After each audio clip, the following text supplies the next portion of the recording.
बड़ी थी और उसको देखते हुए हम माननीय उपराज्यपाल मनोज कुमार सिन्हा जी से मिले थे और उनको अवगत करवाया था कि जम्मू वासियों को पेंशन में क्या दिक्कतें आ रही हैं। उन्होंने उसका संज्ञान लेते हुए कुछ निर्देश दिए थे और उसी निर्देश अनुसार एक फॉर्म जिसमें हमने इंफॉर्मेशन देनी थी ताकि उन लोगों की पेंशन बहाल हो जाए, उसी प्रक्रिया को आगे चलाते हुए वार्ड नंबर 16 वहां के जितने भी हमारे पेंशन के धारक हैं उनकी सूची हमने बना ली है और पूरी इंफॉर्मेशन एकत्रित कर ली है।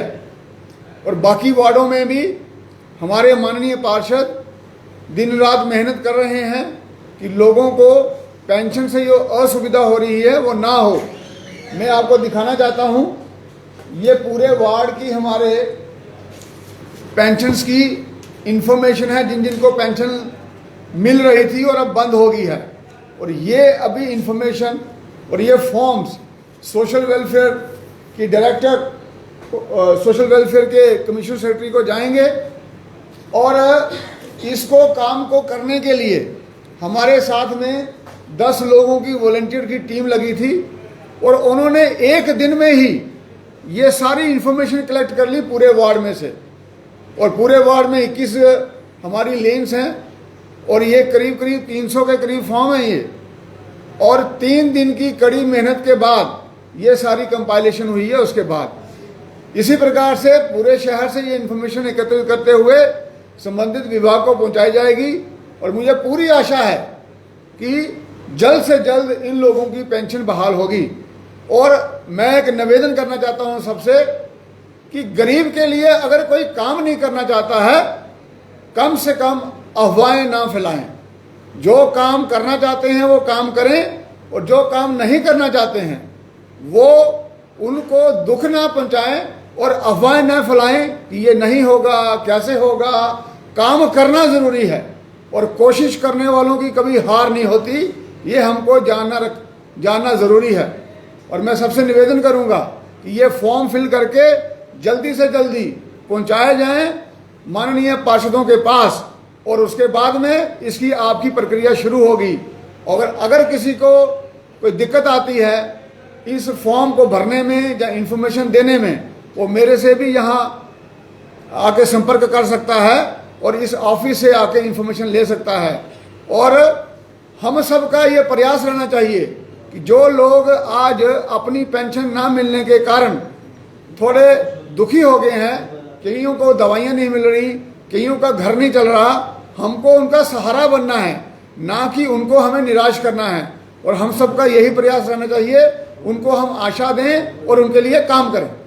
सर, तो ये जो म्युनिसिपल लिमिट्स के बाहर लोग रहते हैं जो पेंशन ले रहे थे, उनको किस तरह से पेंशन मिलती है? देखो, किसी को भी पेंशन मिलने के लिए उसका PHH का राशन कार्ड बनना जरूरी है और वही प्रक्रिया ये चल रही है। और उसके म्युनिसिपल लिमिट्स के बाद जो लोग हैं उनको भी इसी प्रक्रिया से गुजरना पड़ेगा। हुआ क्या है, किन्हीं परिवारों में एक ही परिवार में 4-4 लोगों को पेंशन लगा दी गई है। तो उसके कारण जो विभाग है उसने देखा कि काफ़ी ऐसे लोगों को पेंशन लगी है जो उसको नहीं उनको देनी चाहिए। उन लोगों को बाहर निकालने के लिए ये प्रक्रिया शुरू हुई है। अब इसमें कुछ लोग वो भी आ गए हैं जिन लोगों को पेंशन मिलनी चाहिए। अब समस्या ये आ गई है कि जिनको पेंशन मिलनी चाहिए वो वृद्ध हैं और कई लोग पढ़े लिखे नहीं हैं और उनको फॉर्म को अपलोड करने में और साथ में उनका PHH राशन कार्ड ना होने के कारण उनको दिक्कत आ गई है। इसीलिए यह प्रक्रिया शुरू की गई है ताकि संबंधित विभाग ये जान पाए कि कौन सा आदमी सही है। और इसीलिए माननीय पार्षदों को कहा गया था आप घर घर जाकर ये आइडेंटिफाई करें कि कौन से व्यक्ति सही हैं, ताकि सही को उसका हक मिले और जिसको हक नहीं मिलना चाहिए था वो उस हक से वंचित हो। अभी तक कितने लोगों को आइडेंटिफाई कर चुकी है आप लोग? मैंने सभी पार्षदों को कहा है कि अपने अपने वार्ड में जाके आइडेंटिफिकेशन करें, लेकिन मैंने अपने वाले वार्ड का काम पूरा कर लिया है और ये हम आज वहाँ संबंधित विभाग को पहुँचा देंगे और मुझे पूरी आशा है बाकी भी लोग जल्दी ही इस काम को पूरा करेंगे। सर अभी सरकार ने जो फैसला लिया है कि जो रूरल इलाके, जो गाँव के इलाके हैं, वहाँ 5 मरले का जो है वो जमीन दी जाएगी जो भूमि है। अर्बन लोगों के लिए हाउसिंग फॉर ऑल की गवर्नमेंट ने एक फैसला रखा है, क्या ये स्कीम और क्या इसके तहत? देखिए, ये स्कीमें सरकार चलाती रहती हैं और ये उनके लिए होती हैं जो बेघर हैं। अर्बन में काफ़ी लोग ज़्यादा बेघर होते हैं as compare to rural area में, और अर्बन इलाके के लिए हाउसिंग फॉर ऑल की स्कीम चली थी। लेकिन उस स्कीम में दिक्कत ये आ रही थी कि जो लोग थे उनके जो साइड प्लान अप्रूव नहीं थे। फिर उसमें संशोधन किया गया और एक फॉर्म भराया गया कि अगर आपके पास 2.5 मरले तक ज़मीन है तो आपको ये फैसिलिटी मिलेगी, और काफ़ी लोगों को उसके तहत मकान बनाने के लिए सब्सिडी मिली। बेसिकली वो सब्सिडी है, क्योंकि 1,67,000 में मकान नहीं बनता है, तो लेकिन लोग समझते हैं कि उसी में बनाना है, उसमें उन्होंने अपना पैसा भी लगाना होता है, और ये वाला अनुदान भी सरकार देती है।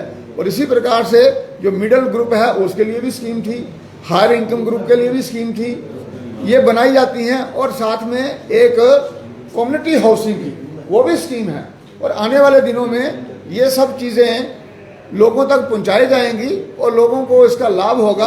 और म्युनिसिपल कॉरपोरेशन का भी ये दायित्व है कि जिनके पास हाउसेस नहीं हैं उनके लिए स्कीम निकाले। अब क्योंकि हम थोड़ा सा ट्रांजिशन फेज में हैं और कॉरपोरेशन की इलेक्शन बहुत देर के बाद हुई है, तो इस प्रक्रिया में अभी हम गए नहीं हैं जहां म्युनिसिपल कॉरपोरेशन ने सस्ते दाम पर लोगों को घर उपलब्ध कराए हों। लेकिन मुझे लगता है जो अगली कॉरपोरेशन आएगी उसमें ये काम म्युनिसिपल कॉरपोरेशन खुद अपने तौर पर भी कर सकती है। समय के साथ और प्रक्रियाओं को समझते हुए काफ़ी बदलाव आते हैं और ये भी बदलाव आएंगे।